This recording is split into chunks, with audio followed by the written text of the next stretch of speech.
Avinash sir, आपसे एक चीज़ मैं ये समझना चाहूँगा कि अभी की सिचुएशन में क्या ये जब बाज़ार में रिकवरी की, जब भी बाज़ार में युद्ध समाप्त होता हुआ दिखाई देगा, उसके बाद ये रिकवरी जो है कितना लंबा समय ले सकती है?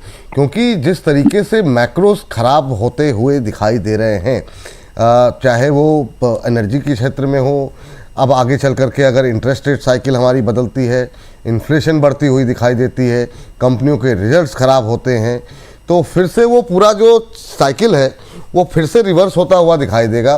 तो आप कैसे देख रहे हैं, क्या 2026 में भी हम ये एक्सपेक्टेशन छोड़ दें कि बहुत अच्छे रिटर्न मिलेंगे, जैसा कि उम्मीद लोग कर रहे थे कि 25 में नहीं चला तो 26 जो है वो मार्केट के लिहाज से, इक्विटी के लिहाज से काफ़ी अच्छा रहेगा? नहीं, इनफैक्ट देखो विपुल, मेरे ख्याल से अगर लड़ाई 2 हफ्ते के बीच में अगर रुकती नहीं है तो मेरे ख्याल से दिक्कतें और बढ़ेंगी। मुझे लगता है कि अगले 2 हफ्ते बहुत इंपॉर्टेंट है। अगले 2 हफ्ते अगर मान के चलिए कि वॉर खत्म होती है और वापस एक सोल्यूशन निकलता है, तो मेरे ख्याल से मैक्रो फैक्टर्स वापस पॉजिटिव डेफिनेटली होने की संभावना रहेंगी। रुपया सबसे पहले थोड़ा सा हार्डन हो जाएगा, क्योंकि जिस प्रकार की बिकवाली एफआईआईज ने की है, मुझे लगता है कि मार्केट सिर्फ ये 2 फैक्टर को देखेगा। एक तो एफआई की बिकवाली, दूसरा रुपया का जो वीकनिंग है वो अभी 94 है। लोग तो कह रहे हैं कि अभी 95, 95, 96 तक भी जा सकता है। तो ये हमारे लिए खराब है, क्योंकि हम सारा क्रूड ऑयल ज्यादातर इंपोर्ट करते हैं। हमारा करंट अकाउंट डेफिसिट काफी खराब हो जाएगा, इन्फ्लेशन बढ़ेगा, कंपनीज के मार्जिन खराब होंगे। तो मुझे लगता है कि रिवर्सल तब होगा जब मुझे लगता है कि सारे ये फैक्टर्स नेगेट होंगे, मार्केट को पता चलेगा कि वॉर खत्म हो चुका है और वापस market will focus on the business. तो इसके लिए थोड़ा समय लगेगा। इनफैक्ट विपुल, अभी तो हम वॉर के बीच में है और मैंने जैसे कहा कि अगले 2 हफ्ते के बाद भी अगर ये वॉर कंटिन्यू होती है तो दिक्कतें बढ़ेंगी, क्योंकि जो भी सेक्टर क्रूड ऑयल के ऊपर डिपेंडेंट है, जैसे लुब्रिकेंट सेक्टर है, ऑयल मार्केटिंग कंपनीज है, पेंट्स है, केमिकल्स है, कार्बन ब्लैक है, ये सारे सेक्टर्स को दिक्कतें बढ़ने वाली है। और ओवरऑल इन्फ्लेशन अगर बढ़ता है तो डेफिनेटली मार्केट्स को पसंद नहीं आएगा। तो आई थिंक मेरे ख्याल से आपको फिंगर्स क्रॉस करके यही सोचना है कि ये वॉर अभी जितनी जल्दी हो, मार्च के एंड तक या अप्रैल के पहले हफ्ते तक खत्म हो, बट अदरवाइज ये मामला थोड़ा सा और बिगड़ सकता है, इसमें कोई डाउट नहीं। चलिए, मामला और बिगड़ सकता है, इसमें कोई संभावना है, कोई चिंता की बात। सर अब कुछ कह रहे हैं प्रदीप सर? जी प्रदीप सर। जी विपुल जी, एक शॉर्ट कॉल आया है करेंट जोन से मजगांव डॉक शॉर्ट करने का सलाह रहेगा। अभी 2231 2232 के रेंज पे चल रहा है, तो करेंट जोन से एक बार शॉर्ट करके जाइए।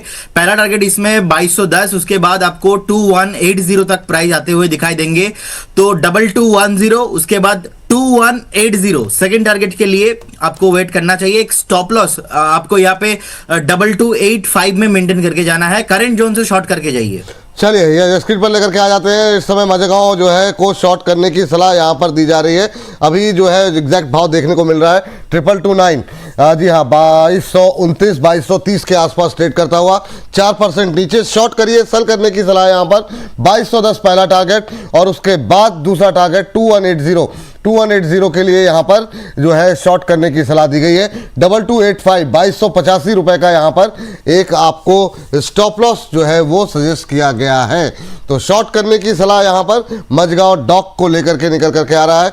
बेच करके चले, यहाँ पर बड़ी गिरावट देखने को मिल रही है आज डिफेंस प्लेयर के अंदर, उस पर भी आगे चल करके हम बातचीत करेंगे इस गिरावट को लेकर के। लेकिन अभी के लिए शॉर्ट करने की सलाह है मजगांव डॉक को लेकर के। फ्राइडे के सेशन में काफ़ी अच्छे जो है टारगेट जो है वो निकल करके आए थे एमसेक्स को लेकर के, वो सारे टारगेट अचीव हुए थे। स्टॉप लॉस यहाँ पे 2285 रख लीजिए, 2285 के स्टॉप लॉस, 2210 और 2180 ये टारगेट है, 2285 का स्टॉप लॉस। दोनों चीज़ें आपकी स्क्रीन पर हैं।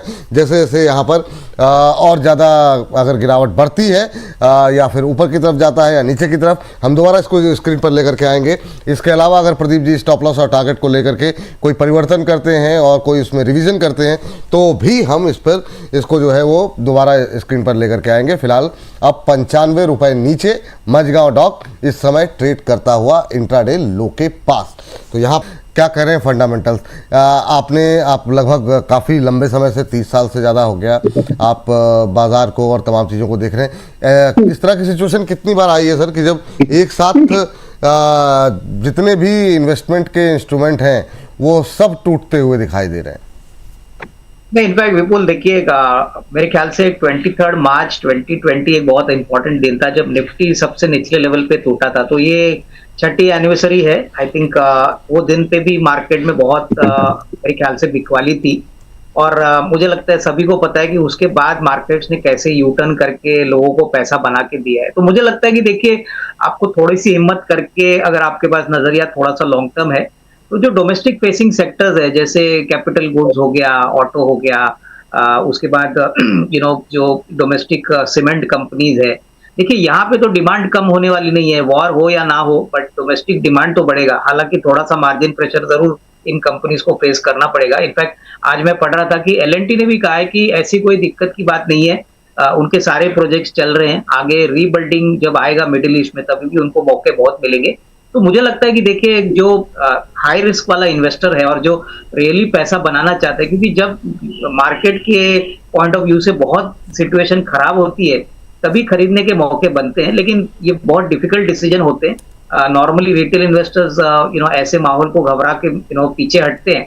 बट मैं समझता हूं कि अगर 100 रुपया है तो 10 रुपया या 15 रुपया आप अभी निवेश करिए। देखिए, कोई जल्दबाजी करने की जरूरत नहीं है, लेकिन एक बात तो क्लियर है कि जब बाउंस बैक आएगा, तब वो बाउंस बैक भी बहुत तेजी से आने वाला है, और वो कब आएगा वो कहना मुश्किल है। लेकिन एक बात तो क्लियर है कि कोई भी लड़ाई लंबे समय के लिए चलेगी नहीं। तो मुझे लगता है कि अगले 1-2 हफ्ते के बाद होपफुली, अगर वॉर में कोई सोल्यूशन निकलता है, तो आपको उसी तेजी से बाउंस बैक भी देखने को मिलेगा, और पुरानी बातें कोई याद नहीं रखेगा। तो मुझे लगता है कि देखिए, थोड़ा थोड़ा तो मेरे ख्याल से एटलीस्ट एक एसआईपी अप्रोच से थोड़ा सा पैसा डिप्लॉय करें, तो निवेशकों को आगे फायदा होगा। लेकिन उन्हीं लोगों के लिए जो लंबी अवधि के लिए निवेश करना चाहते हैं, जो शॉर्ट टर्म के लिए मार्केट में है, मेरे ख्याल से ऐसे लोगों को तो बिल्कुल बाजार में एंट्री करनी नहीं चाहिए, क्योंकि ये वॉलेटिलिटी बहुत खतरनाक आगे हो सकती है। ठीक, प्रदीप सर कुछ कह रहे हैं जी। प्रदीप सर। बिल्कुल जी, एक सेल कॉल आया है। अब इंडिगो शॉर्ट करके जाना है। 4000 का जो एक बहुत ही इंपॉर्टेंट जोन था, वो ब्रेक हुआ है। मुझे लगता है कि इंडिगो एक बार करेंट जोन से शॉर्ट करके जाइए। 3945 तक पहला टारगेट, उसके बाद 3915 का टारगेट आपको आज या तो कल तक आना चाहिए। एक स्टॉप लॉस 4035 के आसपास मेंटेन कीजिए। 4035 का स्टॉप लॉस रहेगा, और 3915 एंड उसके भी नीचे जाने के लिए इंडिगो रेडी हो रहा है। तो एक बार इंडिगो करंट जोन से शॉर्ट करने का सलाह रहेगा। ठीक, तो यहाँ पर शॉर्ट करने की सलाह यहाँ पर दी जा रही है इंडिगो के अंदर। इस समय 3985 पे ट्रेड करता हुआ, करीब 4% नीचे। 3985 का लेवल, 3945 पहला टारगेट, 3915 दूसरा टारगेट। 2 टारगेट यहाँ पे ध्यान रखिए। 3945 पहला टारगेट जो आपकी स्क्रीन पर है, 3915 दूसरा टारगेट, 4035 4035 रुपए का स्टॉप लॉस यहाँ पर लगाने की सलाह दी जा रही है। तो यहाँ पर 4035 रुपए के स्टॉप लॉस के साथ आपको यहाँ पर शॉर्ट कॉल दी गई है। आज की दूसरी शॉर्ट कॉल, मझगांव डॉक के बाद इंटरग्लोब एविएशन को शॉर्ट करने की सलाह। बेच करके चले इस बाजार पे। ये 2 कॉल यहाँ पर प्रदीप जी की तरफ से निकल के आई है। बेचने में भी इस वक्त बेचने में ही कमाई के मौके तलाशें, ज़्यादा बेहतर है। बाकी अगर खरीदारी के कई मौके होंगे तो वो भी आपको लेकर के आएंगे। लेकिन इंडिगो पे अभी 3985 का लेवल, 4035 के स्टॉप लॉस के साथ 3945 3915 2 टारगेट यहाँ पर निकल के आ रहे हैं। इंट्राडे लो पे ट्रेड करता हुआ, जैसे ही यहाँ पर नए और ज़्यादा बड़े लोज बनते हुए दिखाई देंगे, स्क्रीन पर लेके आएंगे, या कोई तेज गतिविधि ऊपर की तरफ होगी तो भी लेकर के आएंगे। और साथ ही साथ अगर प्रदीप जी स्टॉप लॉस और टारगेट में कोई रिवीजन करते हैं तो भी स्क्रीन पर लेकर के आएंगे। नजर रखिए यहाँ पर और इंटरग्लोब एविएशन पे। इस बीच प्रदीप जी आपका व्यू सिल्वर को लेकर के जाना चाहेंगे, फिर गोल्ड पे बात करें। अच्छा माला मैम, कोई ट्रेड है क्या? जी बता दीजिए, पहले ट्रेड ले लेते हैं। HAL is likely to come 3500। तो अभी HAL में 3700 की call, monthly expiry March series, तो इसको 129 के भाव के पास में खरीद सकते हैं, क्योंकि बाइंग के मौके तो मार्केट में बहुत लिमिटेड है। तो बेटर यही है कि स्मार्टली थोड़ा सा ट्रेड कर दो। तो प्रदीप जी ने वो शुरुआत कर दिया, तो हम इसको कंटिन्यू कर सकते हैं। तो HAL 3700 का पुट है, 130 के आसपास खरीद के 160 180 230 ये 3 टारगेट के लिए मार्च सीरीज में 8-10 दिन का ट्रेड है ये। इसको आप कैरी करके जा सकते हैं। और स्टॉप लॉस जो है इंट्राडे का लो रखिएगा 80 रुपए का। 160 180 ये 2 टारगेट, और भी कुछ है? 230 ये भी चांसेस है, आ जाएगा। ठीक है। और स्टॉप लॉस क्या बोला आपने? स्टॉप लॉस यहाँ पर 80 का रखना है, 80 थोड़ा सा बड़ा रहेगा। हाँ, तो 3700 की पुट लेनी है यहाँ पर HL के अंदर। यहाँ पर भी एक तरीके से बिकवाली की सलाह है यहाँ पर HL पे भी। और 3700 की पुट लें, टारगेट 160 180 और 230 देखने को मिलेंगे। और यहाँ पर आपको एक स्टॉप लॉस रखने की सलाह दी गई जा रही है, वो है 80 रुपए की। 80 रुपए के स्टॉप लॉस के साथ 160 180 और 230 तो यहाँ पर भी गिरावट गहराती हुई 4.5% नीचे इस समय एचएल जो है ट्रेड करता हुआ, यहाँ पर भी रखें नजर। चलिए यहाँ पर और एक और अपडेट मैं देना चाहती हूँ जी। जो लोग बात को नहीं सुने अभी भी सुन लीजिए, डेटा पैटर्न्स को प्लीज एग्जिट करो, वरना अगर आप प्रॉफिट में है या छोटे मोटे लॉस में मुझे नहीं पता, क्योंकि अलग अलग लेवल पर इसकी बाइंग रही है। अभी 3090 पर है और ये आ रहा है 2500 के लगभग। तो टेक अ डिसीजन, ये ऑप्शंस में नहीं है, इसीलिए मैंने आपको यहाँ पर बोला है कि निकल जाए तो बेहतर है, आप इसको हेज नहीं कर पाएंगे। चलिए ठीक है, फिर यहाँ से भैया जहाँ मौका मिले निकलते रहिए, ये सलाह निकल करके आती हुई। प्रदीप जी, आपकी सलाह जो है रहेगी यहाँ पर। अब हम सिल्वर को लेकर के, सिल्वर में काफ़ी लोगों की क्वेरीज आ रही है, जिस तरीके से आज गिरावट बढ़ रही है, यहाँ पे कोई एंट्री का लेवल दिखाई दे रहा है या अभी आप सिल्वर को अवॉइड करेंगे?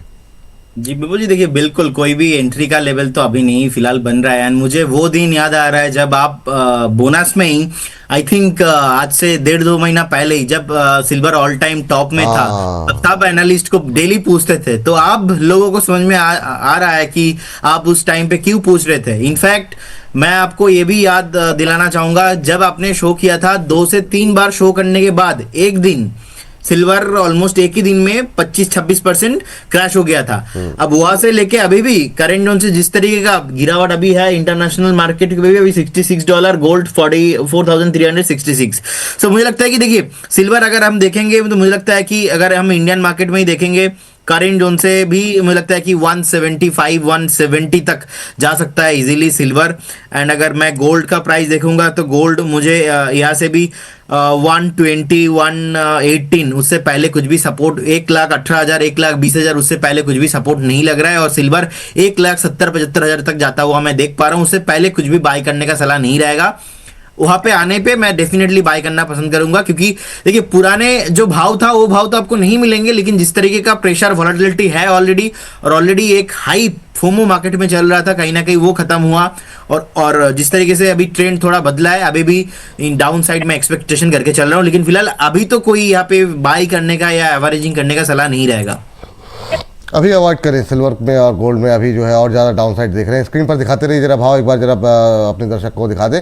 जी हाँ, कॉमेक्स के अंदर आप देख सकते हैं 5.25% के आसपास की गिरावट देखने को मिल रही है सिल्वर के अंदर, और एमसीएक्स में एक समय 6% की गिरावट थी, थोड़ी सी रिकवरी वहाँ पे अपर सर्किट लोअर सर्किट खुला है। यहाँ पर भी अगर हम देखें करीब 2,14,000 का भाव यहाँ पर देखने को मिल रहा है। सोने में भी बड़ी गिरावट है, 5.25% के आसपास की गिरावट गोल्ड में देखने को मिल रही है। वहीं अगर कॉमेक्स पे देखें तो वहाँ पर भी 4.25% के आसपास की गिरावट 4,374 के लेवल देखने को मिल रहे हैं। चलिए अब जो है 2 मिनट का समय है, 2 मिनट में फटाफट जो है गोल्ड पे बात कर लेते हैं। गोल्ड सेफ हेवन माना जाता है, लेकिन गोल्ड भी टूट रहा है। अंबाला मैम, गोल्ड पे अभी कितना डाउन साइड देख रही है करंट लेवल से आप, या फिर गोल्ड में थोड़ी थोड़ी बाइंग शुरू करें क्या? नहीं, किसी में भी देखिए जो रीजन मैंने दिया है मेरी नजर में वो बहुत वैलिड रीजन है, that people want to stay on USD now. लोग चाहते हैं कि जिस चीज पे ट्रेड होता है, जिस चीज में, क्योंकि हर कोई चाह तो रहा है कि तुम ये क्रूड का ट्रेड ईरानियन करेंसी में करो, हम ये चाहते हैं कि रुपये में करें, लेकिन वो हो नहीं रहा है टू बी स्पेसिफिक। तो ये एक बड़ा बदलाव के तौर पर हम देख सकते हैं कि सारे एसेट क्लास इसीलिए गिर रहे हैं मेरी नजर में। और फिलहाल के लिए गोल्ड खरीदना is not something very wise. थोड़ा सा रुक जाइए, आपको चीजें डिस्काउंट पे मिलेंगी। स्पेसिफिकली गोल्ड मुझे कहाँ आते हुए दिख रहा है, मतलब बहुत सारे लोगों को अच्छा लगेगा, लेकिन जो लोग ऑलरेडी इन्वेस्टेड हैं उनको शायद थोड़ा सा डिसअपॉइंटमेंट हो। Gold is somewhere coming at 1,15,000 से 1,20,000 के आसपास आ रहा है, और अभी हम जब बात कर रहे हैं तो इट इज 137, 1,37,800 के पास में है। तो डिस्काउंट आएगा वहां पर भी, थोड़ा पेशेंस रखो। अगर आप इन्वेस्टर भी हो तो सस्ता खरीदने की कोशिश करिए, आ रहा है ये वहां पर। तो दूसरा सवाल हो सकता है कि शॉर्ट कर लें क्या? यस, अगर मई तक का कोई पोजीशन प्लान कर रहे हो, मई एक्सपायरी की बात नहीं कर रही हूँ, मई तक आपको कोई ट्रेड अगर प्लान करना है तो उस हिसाब से आप शॉर्ट व्यू लेकर के चल सकते हैं। मई तक का कोई व्यू लेना है तो अभी गोल्ड को शॉर्ट करने की सलाह है, बाय करने की सलाह नहीं है। तो दोनों व्यू बहुत स्पष्ट रूप से यहाँ पर कि अभी तेज़ी की संभावनाएं नहीं दिखाई दे रही। मोटी मोटी बात ये है, अगर आपको मंदी जो है अंबाला जी को दिखाई दे रही है, कर सकते हैं, शॉर्ट की सलाह यहाँ पर दी जा रही है। अविनाश सर, मतलब युद्ध के माहौल में भी अब सोना नहीं चलेगा तो कब चलेगा सर? गोल्ड में क्या करें अभी? नहीं, मेरे ख्याल से देखिए गोल्ड गिरने के बाद तो अट्रैक्टिव होगा। मुझे लगता है कि जो लोग शॉर्ट टर्म ट्रेडर है वो तो डेफिनेटली पोजीशंस, शॉर्ट पोजीशन ले सकते हैं।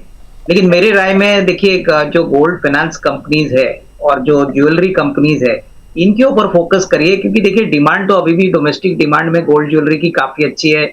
जनवरी टू मार्च का क्वार्टर भी काफी अच्छा आएगा। और ये एक ऐसी कंपनियां हैं जहां पे देखिए गोल्ड इनका मेन रॉ मटेरियल है, तो गोल्ड ज्वेलरी कंपनीज को मुझे नहीं लगता है कोई दिक्कत होगी, जैसे कि टाइटन हो गया, कल्याण ज्वेलर्स हो गया। तो ये डेफिनेटली कंपनीज इंटरेस्टिंग रहेगी। यहाँ पे अगर भारी गिरावट आपको देखने को मिलती है तो डेफिनेटली खरीदने के मौके समझने चाहिए, क्योंकि देखिए इसका कोई असर मुझे नहीं लगता है कि इनके लॉन्ग टर्म ग्रोथ प्रोस्पेक्ट्स पे आना चाहिए। गोल्ड फाइनेंस का भी बिजनेस मुझे लगता है कि देखिए अगर आपको पोजीशन लेनी है तो मुथूट फाइनेंस है, मन्नपुरम है, थोड़ा सा आप रुक रुक के थोड़ा थोड़ा टुकड़ों में खरीदिए, क्योंकि ये बिजनेस बहुत स्टेबल है। जैसे ही वॉर खत्म हो जाएगा मेरे ख्याल से गोल्ड में स्टेबिलिटी आएगी। और गोल्ड एक ऐसा एसेट क्लास है जहां पे कोई बैड डेट्स या कोई नॉन पेमेंट की बात नहीं है, तो ये बहुत ही सेफ एसेट है। और एक लेवल तक गोल्ड रुकेगा, मुझे नहीं लगता है गोल्ड एक लेवल के बाद और गिरेगा। तो कहीं ना कहीं वैल्यू बनेगी, बट मेरे ख्याल से उन्हीं लोगों के लिए जो थोड़ा सा लंबी अवधि के लिए सोचते हैं, कम से कम 12-15 महीने की अवधि के लिए कोई अगर निवेश करता है तो टुकड़ों टुकड़ों में गोल्ड ज्वेलरी कंपनीज और गोल्ड फाइनेंस कंपनीज यहाँ पे डेफिनेटली पोजीशन बना सकते हैं। ठीक। चलिए प्रदीप सर, आपका व्यू। बिल्कुल सर, उससे पहले मजगांव डॉक पे जो कॉल दिया था ना, इसमें कोई पार्शियल प्रॉफिट करने का सलाह रहेगा। देखिए 210 के आसपास आई थिंक मेरा पहला टारगेट था, तो 2210 के आसपास, 2213 के आसपास का एक लो लगाया है अभी। तो मुझे लगता है कि एक बार अच्छा खासा प्रॉफिट चल रहा है तो एक बार प्रॉफिट बुक करके जाइए, क्योंकि लेकिन अब जिन्होंने मिस कर दिया, मान लीजिए वो 13 पे 10 पे नहीं गा पाए, 2213 का लगा है ना, और अभी आ गया 22 पे। किया तो सेकंड टारगेट के लिए विपुल जी अभी भी ओपन है। हाँ। क्योंकि फ्यूचर में लॉट देखेंगे तो 200 का लॉट साइज है, सो 200 क्वांटिटी आता है एक लॉट में। तो कहीं ना कहीं अभी भी सेकंड टारगेट जो मेरा है इसके लिए ओपन है, कुछ भी प्रॉब्लम नहीं है। लेकिन सेफ प्ले करना इस बाजार में लोगों ने बहुत सही टाइम पे एग्जिट कर एंट्री ली है, वो चाहे तो अभी जो है पार्शियल प्रॉफिट बुक करें, पूरा प्रॉफिट बुक करें, अपने हिसाब से आप देख लें। 2210 का टारगेट था, 2213 का लो लगा है। लेकिन जो है एक हिस्सा अगर आप बचा सकते हैं तो बचा के चलिए। 2180 दूसरे टारगेट के लिए बने रह सकते हैं। कुछ लोग हो सकता है कि जब तक कॉल दी जा रही हो थोड़ा लेट होता है, कई बार यूट्यूब पे ऐड आ जाते हैं, उस वजह से अगर उनको लेट दिखा है तो अभी 2180 का टारगेट खुला हुआ है, नजर रखें वहां पर। लेकिन अब स्टॉप लॉस वही रखना है, थोड़ा सा ट्रेल करें। सेम स्टॉप लॉस बिल्कुल जी सेम रहेगा। ठीक सर, ये